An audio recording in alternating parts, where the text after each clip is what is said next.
hoje é: Bolsonaro perdeu também o terceiro turno? Zé, qual que é a resposta? Bom, vamos tentar responder juntos, né? Você não vai me deixar sozinho nessa aqui, né, Kennedy? Mas vou começar e você complementa e melhora, por favor. O Bolsonaro, de alguma maneira, com esse silêncio dele, convocou o terceiro turno, mas perdeu mais capital político nesses 2 últimos dias como golpista do que em 4 anos como um caquistocrata, na minha opinião.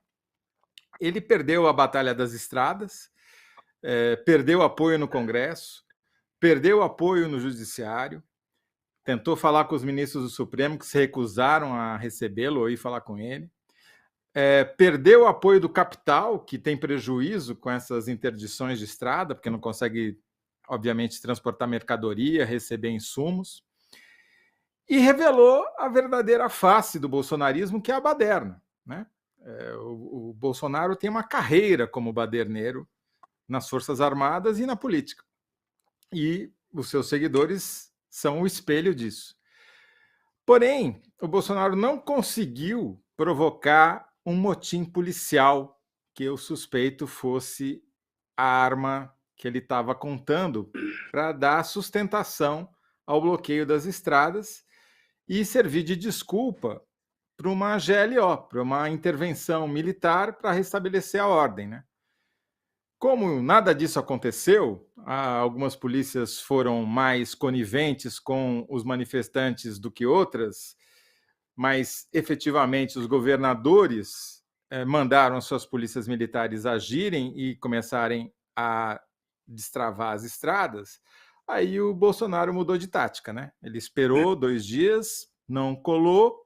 Aí o que ele fez? Ele fez um pronunciamento covarde e cifrado para tentar manter a mobilização dos seus fanáticos, né? Agora, não mais na forma de interdição de estradas, embora alguns tenham dito já que vão continuar, mas com protestos em praças, talvez na esplanada dos ministérios, para não caracterizar explicitamente que Bolsonaro, estava convocando um crime, né?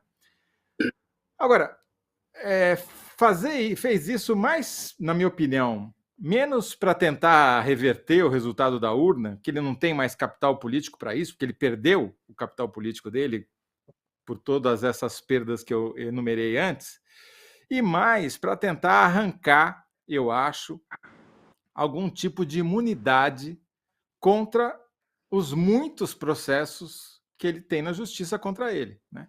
Então, na verdade, é uma chantagem. O Bolsonaro vai continuar enchendo e fomentando os seus seguidores para continuarem perturbando, não reconhecendo o resultado, propondo golpe, como uma maneira de safar ele e talvez alguns dos seus familiares. É uma atitude mesquinha de um líder pequeno que está ficando cada vez menor.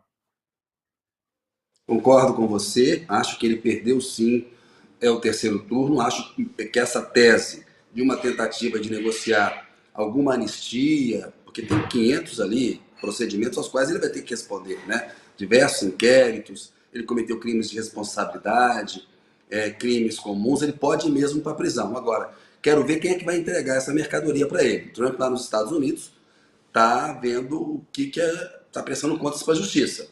Então, acho que o Bolsonaro corre esse risco aqui também no Brasil. E acho que você está certo. Ele tentou um golpe tabajara, né? Esse golpe fracassou, ele achou que esse bloqueio ia levar massas para a rua, uma coisa meio que o Jânio Quadros, em 61, quando renunciou, né, e jogou o Brasil numa crise tremenda, com aquele gesto dele, esperava voltar nos braços do povo. O Bolsonaro está isolado, ele chegou à eleição já isolado politicamente do ponto de vista de qualquer apoio que pudesse ter para uma tentativa de golpe, e na noite da eleição o contragolpe civil funcionou na hora, né? Teve reconhecimento internacional super rápido, os ministros do Supremo Tribunal ligaram para ele, o Centrão abandonou ele na largada. O primeiro a abandoná-lo foi o Arthur Lira, já na noite de domingo, dizendo, ó, bola para frente, respeitar o resultado da urna. Então acho que ele fica isolado. E concordo com você, o pronunciamento super covarde. Ali não tem um reconhecimento da derrota, tem o famoso apito de cachorro, né? Uma senha que ele dá aos seus seguidores para tentar tumultuar. É uma reação covarde, parecida com a do Trump. O Trump não reconheceu, Toledo, a vitória do Biden em 2020, terceirizou também a transição e não participou da cerimônia de transmissão de cargo, da posse do Biden. Desconfio que o Bolsonaro vai seguir esse mesmo roteiro. O Trump continuou falando que era vítima de uma fraude e o Bolsonaro mente quando ele disse que foi vítima de um complô do sistema contra ele. Não, ele é o algoz da democracia brasileira. E os apitos de cachorro, que são senhas para tentar tumultuar e criar caos, eu acho que estão em duas frases dele ali. Uma que ele fala o seguinte: os atuais movimentos populares são fruto de indignação e sentimento de injustiça de como se deu o processo eleitoral. Ou seja, está dizendo que quem está bloqueando a estrada aí está chateado porque a eleição não foi limpa, está mentindo. Mas é uma senha. E ele fala assim: as manifestações pacíficas são sempre bem-vindas. E nós já vimos aí, filho dele, Eduardo Bolsonaro, o Daniel Silveira, já divulgando áudios dizendo: o presidente pediu para a gente ir para a rua. Então ele vai tentar continuar tumultuando, e eu acho que a tua tese está perfeita. Eu acho que é uma tentativa de tentar evitar a cadeia, que é um destino, né? Ele já está na lata de lixo da história, ele volta para o lugar de onde ele nunca deveria ter saído, porque ele não tem perfil, nem vai conseguir liderar oposição nenhuma. O PL, Valdemar da Costa Neto, os governadores, ele foi abandonado pelos governadores. O Cláudio Castro desligou para o Lula e colocou a polícia também para poder retirar bloqueio. São Paulo, o Rodrigo Garcia, que apoiou o Tarcísio, e também pediu para a polícia agir. Até o Zema, que fez campanha para o Bolsonaro no primeiro turno, também pediu para agir. Eu acho que tua tese está correta. Tem que ver com o pessoal nosso aqui, como é que está a nossa enquete, o que o pessoal está achando até agora, né? O Lucas Tobias diz o seguinte: difícil de responder essa pergunta.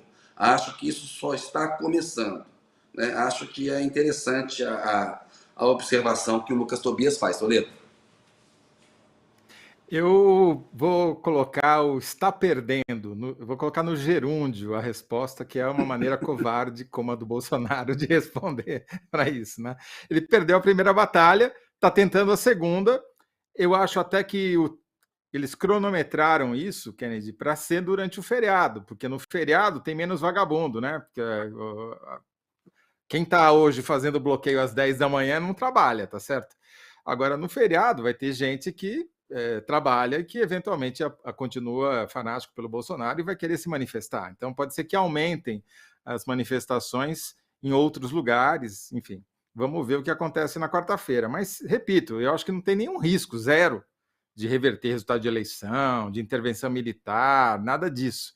É só mesmo massa de manobra para tentar tirar o Bolsonaro da cadeia, né? No fundo é isso. Ele, de uma maneira consciente e muito rápida, na minha opinião, até me surpreendeu, ele está recuando, deixando de ser o cara que recebeu 58 milhões de votos na eleição, como líder do antipetismo, e está voltando a ser aquele mobilizador de fanáticos.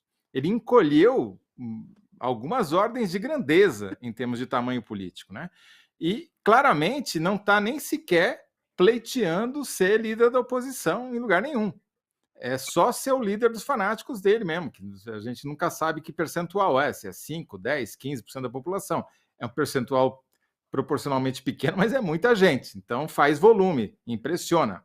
E ele vai usar isso como instrumento de chantagem, né? Voltou a ser aquele agitador dos tempos quando ele ainda tinha patente militar, né? Que ele sempre foi um agente provocador e agora está voltando a ser isso daí. Agora, Kennedy, a questão tem vários aspectos aí. Não, termina, por favor. Eu ia falar para você que eu acho importante o finalzinho da fala do Ciro Nogueira, que ele fala assim: para cumprir a lei. Porque as pessoas não sabem, acham que essa coisa de transição é uma coisa etérea.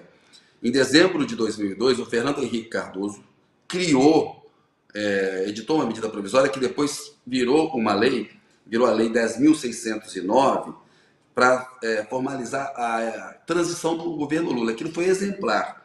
E a lei prevê a criação de um ministro extraordinário, que será o Geraldo Alckmin. O Lula anunciou hoje que o Alckmin vai ser o coordenador da transição, e aí ele recebe o status de ministro extraordinário. e pode nomear 50 cargos na administração federal, nas diversas áreas, para poder pegar e ter informações. E esses cargos, eles já podem ser feitos a partir do segundo dia útil da data do segundo turno. Ou seja, em tese, na terça-feira, já podia ter sido feito, hoje, na terça-feira, já poderia ter sido feito o pedido. Mas ele será feito na quinta-feira. Por quê? Porque ontem, aí tem um bastidor, o Edinho Silva, prefeito de Araraquara, coordenador da campanha do Lula, falou com o Ciro Nogueira, ministro da Casa Civil, e falou: olha, nós vamos ter que entrar na justiça, porque está na lei, tem uma lei para se fazer a transição de governo. Portanto, se o Bolsonaro se recusasse a cumprir a lei, estaria cometendo mais um crime, Zé. E eu achei curioso também, Kennedy, que como o cachimbo entorta a boca, né? O Ciro Nogueira, que é ministro do Bolsonaro, mas já foi do Lula, né? Se referiu ao Lula como presidente Lula, né? E o Bolsonaro não reconheceu o resultado da eleição, mas o Ciro Nogueira, sem querer, acabou reconhecendo, né? Chamou o Lula de presidente, não de ex-presidente, nada disso, de presidente, efetivamente, né? Então, assim, eu acho que vamos ter aí mais 36 horas, talvez, de tentativa de mobilização por parte do bolsonarismo para encher o saco, tentar, de alguma maneira, criar constrangimentos. É a tática do bullying, né? Tática da milícia, de você mostrar uma força maior do que você tem para ver se assim você serve isso, se você usa isso como instrumento de persuasão contra quem você quer que faça alguma coisa para você, né? Então, é isso, é a chantagem, né? Que é o princípio básico do bolsonarismo. Aí tem uma observação da Luciana Muniz, que eu acho que dialoga um pouco, como você falou, de um presidente que abre mão um pouco de ser líder, né, dos votos que recebeu. A gente sabe que nesses votos para o Bolsonaro tinha um sentimento anti-PT ali. Esses votos não vão ficar sempre com o Bolsonaro. Mas a Luciana Muniz diz o seguinte: ó, o Bolsonaro está transitando em uma zona obscura, em uma codificação política paralela. Temos que ser cautelosos em avaliá-lo. Afinal, são 50 milhões de votos. Ou seja, tem o famoso apito de cachorro ali, né, uma tentativa dele de mobilizar as suas bases. Nós estamos com a enquete no ar, Toledo, e daqui a pouco nós vamos ter a Mônica Bergamo com a gente aqui. Vamos analisar um pouquinho mais essa perspectiva do Bolsonaro, ou seja, você acha que ele pode tentar ali buscar algum tipo de anistia? Ele fez uma visita, logo depois do pronunciamento, ao Supremo Tribunal Federal. Procurou se encontrar com o ministro do Supremo, Zé. E você acha que isso é um indicativo de que ele está buscando uma saída jurídica também? Eu acho que a gente até vai discutir esse assunto com a Mônica, porque ela publicou uma nota hoje, né, justamente dizendo que ele já tinha tentado isso, né, que os ministros, um encontro com os ministros do Supremo, e que os ministros resolveram, não tinha consenso entre eles, obviamente, porque você tem dois bolsonaristas que queriam que esse encontro acontecesse de qualquer jeito, mas os outros, que estão lá há mais tempo e não são tontos, falaram de jeito nenhum, né? A gente vai fazer esse encontro para quê? Para ele tentar chantagear a gente? Não, não quero. Mas, para mim, Kennedy, o Bolsonaro, como ele tem capacidade zero de sentir alguma coisa por alguém que não seja ele mesmo, e talvez, eu tenho dúvidas, alguns familiares mais próximos, ele vai deixar um monte de gente muito decepcionada quando essa palhaçada toda acabar. Porque essas pessoas efetivamente acreditam nas mentiras que ele propaga através da sua máquina de ódio nas redes sociais, né? A gente viu cenas constrangedoras nas ruas de pessoas comemorando uma notícia falsa de que as eleições tinham sido canceladas por fraude, se abraçando, chorando. Realmente, essa máquina digital de produzir mentiras tem uma força muito grande, mas nada se compara à força da caneta. O problema do Bolsonaro é que a biquezinha dele está falhando, está falhando, está falhando, está falhando cada vez mais, até que vai broxar de vez no dia 31 de dezembro. Ô, Toledo, vamos, a partir da sugestão lá do nosso, está acompanhando a gente, do nosso Lucas Tobias, que ele diz: ó, difícil de responder, acho que isso só está começando. A gente vai mudar a mesma pergunta para o Gerúndio. Que resposta que a gente vai dar, Zé? Está fracassando? Por isso, porque está isolado? Eu acho que sim, que tá perdendo o terceiro turno. Ainda não perdeu totalmente, porque tem esses dias aí, talvez dias ou mais, como última tentativa de botar gente na rua e criar instrumento de pressão. Agora, mesmo que coloque milhões de pessoas nas ruas, e daí? Vai fazer o quê? Essas pessoas vão ficar lá Exatamente. eternamente na praça, eternamente? Não, né? Vão ficar lá protestando só para mostrar que apoiam o Bolsonaro, mas se não é para fazer medida violenta, como ele disse que não é, embora a gente não acredite Nos nisso, Estados Unidos teve protesto. é meio Teve o inconsequente. Capitólio e não mudou nada. Né? A posse nos Estados Unidos era 20 de janeiro Exatamente. de 2021, o Capitólio é de 6 de janeiro de 2021, que o Capitólio é a sede do Congresso americano, houve uma invasão, 5 pessoas morreram naquele episódio, e o Biden tomou posse. Então, assim, não tem o que fazer. Pode chamar a manifestação lá no MASP, na Avenida Paulista, você vai chorar na cama que é lugar quente. A democracia tá aí para... tem as regras dela, as instituições Agora, já falaram claramente, né? agora, Kennedy, a gente precisa fazer aquela coisa triste, né? Que é a resposta, né? Em menos de 75 caracteres, não é isso? Ó, aqui é o seguinte: Bolsonaro tá perdendo o terceiro turno. Resposta do Toledo: tá perdendo. Resposta do público: é cedo. Terceiro turno tá começando. E aí, Zé? Eles mandaram bem, vai? Vamos nessa. Bolsonaro, mas tem que ter uma frase, né? Então, acho que Bolsonaro está perdendo o terceiro turno. Que só tá começando? Para por aí ou a gente continua? Que só tá começando ou tá perdendo? Pode ver. Até o final do programa a gente vê. Porque até porque, ó. Não, assim, na nossa enquete, você tá com 73% de apoio. Acho que a sua resposta é melhor que a do público. 27%. Eu Estou acho com que esse mais apoio que o algoritmo Bolsonaro, então.